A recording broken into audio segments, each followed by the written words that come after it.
the week that was and in for Live TV. Shalom, I'm Margot Dudkevich.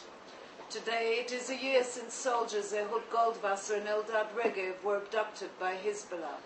Since not a sign of life or a word has been received from them.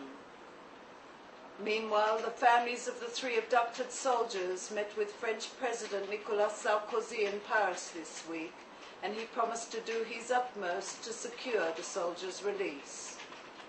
Prime Minister Olmert called on Syrian President Bashar Assad to embark on peace negotiations, and Russian billionaire Arcady Gaydemak registered his new political party, Social Justice. A year ago today, IDF reservists Ehud Goldwasser and Eldad Regev were abducted in a Hezbollah ambush on IDF troops patrolling the northern border. The incident sparked off a full-fledged war between Israel and Hezbollah that lasted 34 days.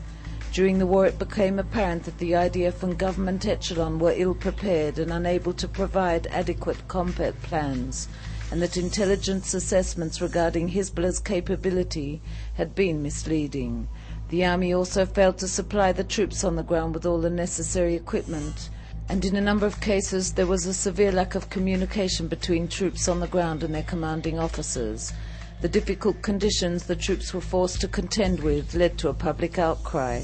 154 soldiers and civilians were killed in the war, and over 4,000 rockets were fired at Israel's civilian population. Inadequate shelters forced hundreds to flee to safer parts of the country. The mismanagement of the war led to the setting up of the Winograd Committee. Syrian President Bashar Assad has yet to respond to Prime Minister Olmert's call to engage in peace negotiations. Earlier this week, in an interview with Al Arabiya, Olmert declared that he is willing to engage in direct negotiations for peace. During the week, there were mixed reports regarding the chances of a war erupting with Syria this summer. Some intelligence officials warned that a failure to embark on peace talks could force Syria to initiate a war. Meanwhile, work on both the Syrian side and the Israeli side of the Golan Heights continues as bulldozers boost defense and dig trenches.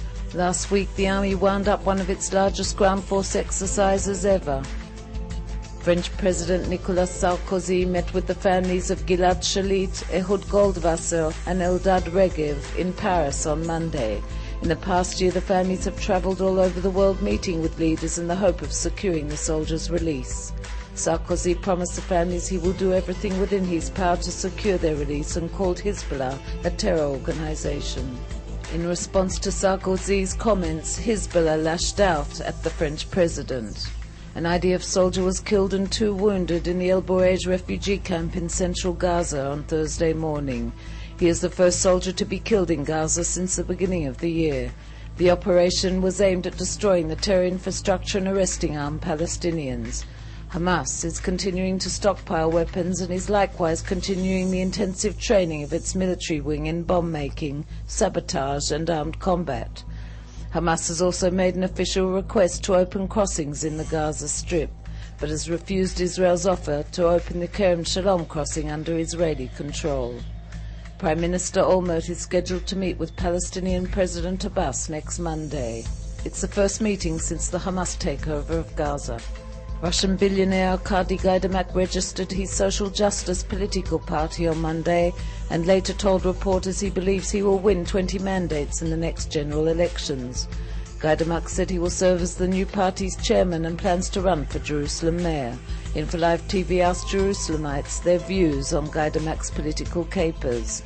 Meanwhile, the Likud Central Committee approved Tuesday party chairman Benjamin Netanyahu's proposal to push forward the internal elections and decided that the primaries will be held on August 14th.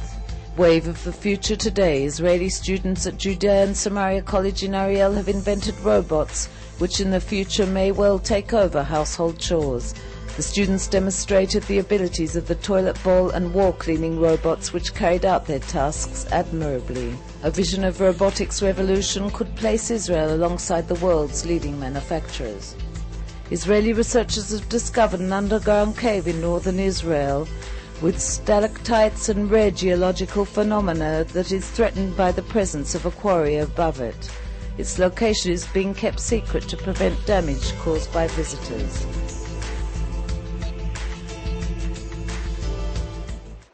And that's it for the week that was. Wishing you a quiet weekend, and let's all hope that in the week that comes, the 3 abducted soldiers will be returned safely to their homes.